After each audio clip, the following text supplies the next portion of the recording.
আসসালামু আলাইকুম ওয়া রাহমাতুল্লাহ। বিসমিল্লাহির রাহমানির রাহিম। প্রিয় দর্শক ও শ্রোতা, আলহামদুলিল্লাহ, আজকের ভিডিওতে থাকছে সালাতুল হাজত বা ইচ্ছা পূরণের নামাজের নিয়ম কি, সালাতুল হাজত নামাজ কিভাবে পড়তে হয়।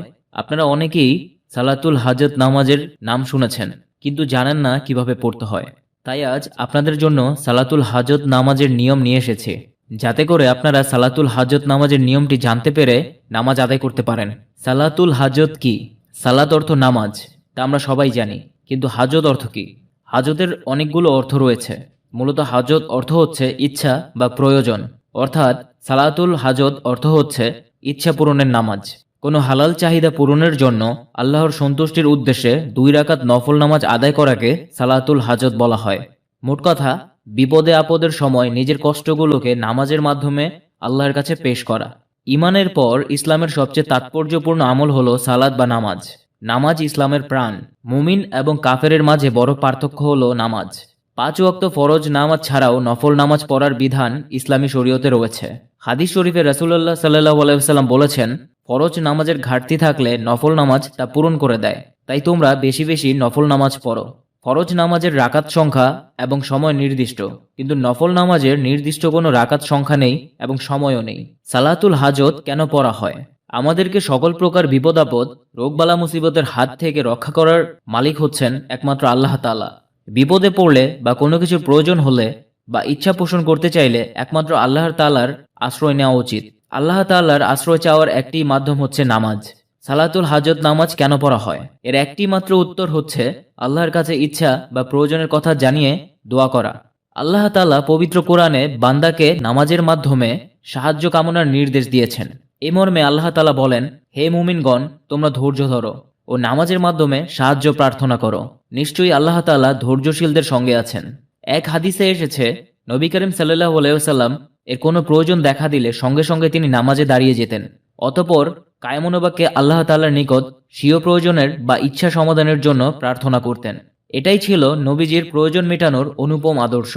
একইভাবে নবীজি সাল্লাল্লাহু আলাইহি ওয়াসাল্লাম উম্মতকে নামাজ পড়ার মাধ্যমে নিজ নিজ সমস্যা সমাধানের জন্য আল্লাহর কাছে সাহায্য প্রার্থনা শিক্ষা দিয়েছেন।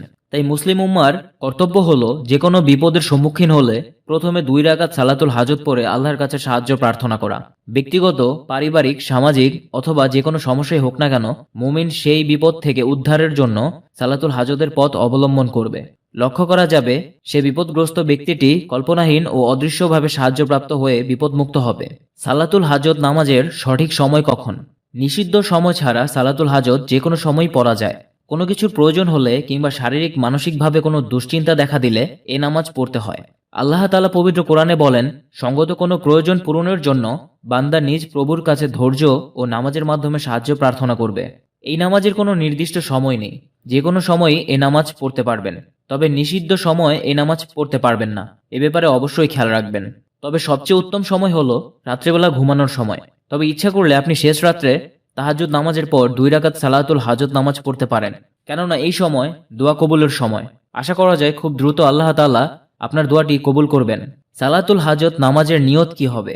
সালাতুল হাজত নামাজের নিয়ত আরবিতে এবং বাংলায় দুটোই বলে দেওয়া হবে। এখন আমরা সকলেই জানি যে নিয়ত হচ্ছে ইচ্ছা পোষণ করা, অর্থাৎ যে কোনো জিনিস করার উদ্দেশ্য আমরা যখন ইচ্ছা পোষণ করি সেটিই হচ্ছে নিয়ত। আরবিতে যেভাবে নিয়ত করতে হবে, নাওয়াইতু আন উসাল্লিয়া লিল্লাহি তাআলা রাকাতাই সালাতিল হাজত সালাতি নাফলি রাসূলুল্লাহি তাআলা মুতাওয়াজ্জিহান ইলা জিহাতিল কাবাতিশ শরীফাতি আল্লাহু আকবার। এইভাবে করে আপনারা আরবিতে নিয়ত করতে পারেন। আমাদের মধ্যে অনেকেই আছেন যারা আরবি বলতে অথবা বুঝতে পারেন না। সেক্ষেত্রে আপনি আপনার নিজের ভাষা, অর্থাৎ যে ভাষায় আপনি কথা বলেন অথবা আপনার বুঝতে সুবিধা হয় সেই ভাষাতেই আপনার প্রয়োজনীয় ইচ্ছার বিষয়টি উল্লেখ করে নিয়ত করতে পারেন। এর বাংলায় নিয়ত হচ্ছে, হে আল্লাহ, আমি কাবা ঘরের দিকে মুখ করে একমাত্র আপনার সন্তুষ্টির উদ্দেশ্যে সালাতুল হাজতের 2 রাকাত নফল নামাজ পড়িতেছি। তবে আপনারা চেষ্টা করবেন আরবিতে নিয়ত করার জন্য। কারণ হচ্ছে আরবি হরফ বা অক্ষর পাঠ করলে প্রতিটি হরফে 10টি করে নেকি আপনার আমলনামায় যুক্ত হবে, বিশেষ করে কোরআনের আয়াত অথবা হাদিস পাঠ করলে। সালাতুল হাজত নামাজের নিয়ম কি বা সালাতুল হাজত নামাজ কিভাবে পড়তে হয়? এখন যে নিয়মটি বলে দিব সেই নিয়মে মহানবী সাল্লাল্লাহু আলাইহি ওয়াসাল্লাম সালাতুল হাজত নামাজ পড়তেন। সালাতুল হাজত নামাজ আদায় করার জন্য কোনো নির্ধারিত সময় বা দিন বা নির্দিষ্ট কোনো নিয়ম নেই। হাদিসে এসেছে মহানবী সাল্লাল্লাহু আলাইহি ওয়াসাল্লাম বলেছেন যে, যে ব্যক্তি আল্লাহর কাছে প্রয়োজনে দেখা দেয় তখন সে যেন উত্তম রূপে ওযু করে 2 রাকাত নফল নামাজ আদায় করে আল্লাহ তাআলার প্রশংসা করেন এবং রাসূল সাল্লাল্লাহু আলাইহি ওয়াসাল্লামের ওপর দুরূদ পাঠ করেন।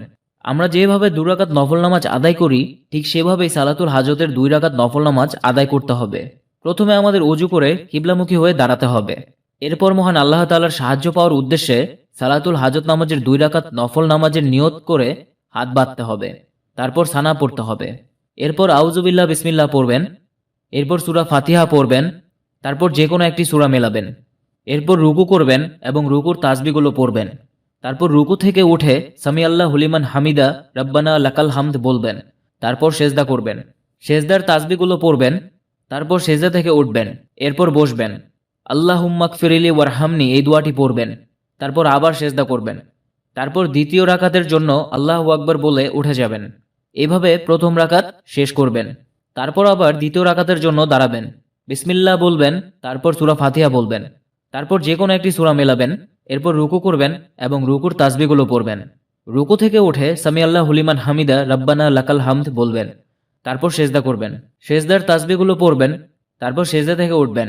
এরপর বসবেন। আল্লাহুম্মা গফিরলি ওয়ারহামনি এই দোয়াটি পড়বেন। তারপর আবার সেজদা করবেন। তারপর সেজদা থেকে উঠে শেষ বৈঠক করবেন। এরপরে তাশাহুদ পড়বেন, দুরূদ শরীফ পড়বেন, দোয়ায়ে সূরা পড়বেন।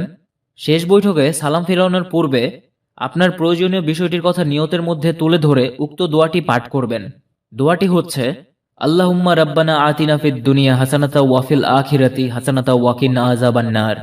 এর অর্থ হচ্ছে, হে আল্লাহ, হে আমাদের পালনকর্তা, আপনি আমাদেরকে দুনিয়াতে মঙ্গল দিন ও আখিরাতে মঙ্গল দিন এবং আমাদেরকে জাহান্নামের আযাব হতে রক্ষা করুন। এই দোয়াটি পড়া হয়ে গেলে ডান দিকে সালাম ফেরাবেন, তারপর বাম দিকে সালাম ফেরাবেন। এই পদ্ধতিতে নামাজ আদায় করবেন। আশা করি আপনারা বুঝতে পেরেছেন। আপনারা এভাবে সালাতুল হাজত নামাজ পড়তে পারবেন। তবে অনেকের মনে প্রশ্ন জাগতে পারে, সালাতুল হাজত নামাজ পড়ার সময় কোনো বিশেষ সূরা রয়েছে কিনা। সালাতুল হাজত নামাজের বিশেষ কোনো সূরা নেই। আপনারা যেভাবে নফল নামাজ আদায় করেন ঠিক সেভাবেই 2 রাকাত নফল নামাজ আদায় করতে হবে। তবে নিয়ত করার সময় অবশ্যই সালাতুল হাজত নামাজ উল্লেখ রাখতে হবে। নামাজ শেষ করে সালাতুল হাজত নামাজের মোনাজাতে এই দোয়া অবশ্যই পড়তে হবে। এটা কিন্তু মিস করা যাবে না।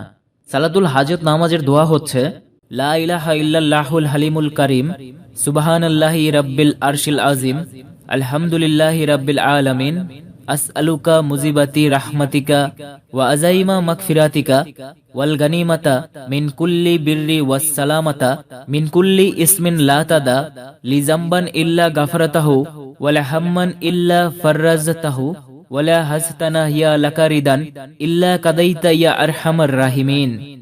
এই দোয়ার বাংলা অর্থ হচ্ছে, আল্লাহ ছাড়া কোনো ইলাহা নেই, তিনি ধৈর্যশীল ও মহামহিম। মহান আরশের মালিক আল্লাহ তাআলা খুবই পবিত্র। সকল প্রশংসা সারা বিশ্বের প্রতিপালক আল্লাহ তাআলার জন্য। হে আল্লাহ, আমি আপনার নিকট আপনার রহমত লাভের উপায়সমূহ, আপনার ক্ষমা লাভের কঠিন ওয়াদা, প্রত্যেক ভালো কাজের ঐশ্বর্য এবং সকল খারাপ কাজ হতে নিরাপত্তা চাইছি। হে মহা অনুগ্রহকারী, আমার প্রতিটি অপরাধ ক্ষমা করেন, আমার প্রতিটি দুশ্চিন্তা দূর করে দেন এবং যে প্রয়োজন ও চাহিদা আপনার সন্তোষ লাভের কারণ হয় তা পূরণ করে দেন। সালাতুল হাজত নামাজের কথা জানার পর আপনাদের অবশ্যই জানতে ইচ্ছা করছে যে সালাতুল হাজত নামাজের ফজিলত ও এর উপকারিতা কি। হাদিসে এই নামাজের অনেক গুরুত্ব পাওয়া গিয়েছে। হযরত হুদাইফা রাদিয়াল্লাহু তাআলা আনহু বর্ণনা করেছেন যে রাসূলুল্লাহ সাল্লাল্লাহু আলাইহি ওয়াসাল্লামের সামনে যখন গুরুত্বপূর্ণ কোনো প্রয়োজন বা বিষয় চলে আসতো তখন তিনি সাথে সাথে নামাজে দাঁড়িয়ে যেতেন। এটা রাসূলুল্লাহ সাল্লাল্লাহু আলাইহি ওয়াসাল্লাম নিজে পড়েছেন এবং সাহাবাদেরকেও আদেশ করেছেন। অতএব আমাদেরও সালাতুল হাজত নামাজ পড়া উচিত। এই নামাজ পড়ার দ্বারা অনেক উপকার রয়েছে। অর্থাৎ আপনি যে উদ্দেশ্যে এই নামাজ পড়বেন সেই উদ্দেশ্যটা পূরণ হয়ে যাবে। যখন আপনি মনোযোগ সহকারে একমাত্র আল্লাহর দিকে ধ্যান করে এই নামাজ আদায় করবেন, আশা করা যায় তখন আপনার উদ্দেশ্য পূরণ হয়ে যাবে। বর্তমান সময় হলো এমন একটি সময় যে সময় কেউ কারো উপকার করতে চায় না। তাই কখনোই মানুষের দিকে মনোযোগী না হয়ে আপনি সালাতুল হাজত নামাজ পড়ে আপনার মনের আশা, বিভিন্ন প্রয়োজন ইত্যাদি আল্লাহর কাছে চাইবেন। ইনশাআল্লাহ আল্লাহ তাআলা আপনার মনের আশা পূরণ করে দিবেন এবং আপনার নানা প্রয়োজন পূরণ করে দিবেন। তবে আপনার মনের আশা পূরণ হওয়ার জন্য শর্ত হলো একনিষ্ঠ এবং মনোযোগী হয়ে এই নামাজ আদায় করা, যাতে করে আল্লাহ তাআলা সন্তুষ্ট হয়ে যান। তাহলে আপনার মনের আশা খুব দ্রুতই পূরণ হয়ে যাবে ইনশাআল্লাহ। অবশ্যই আপনাকে দৃঢ় বিশ্বাসের সাথে এই নামাজটি পড়তে হবে। মহান আল্লাহ তাআলা মুসলিম উম্মাহকে সকল কঠিন বিপদ থেকে এই সালাতুল হাজাত নামাজ এবং দুরুদের মধ্য দিয়ে সকলকে সাহায্য করার তৌফিক দান করুক।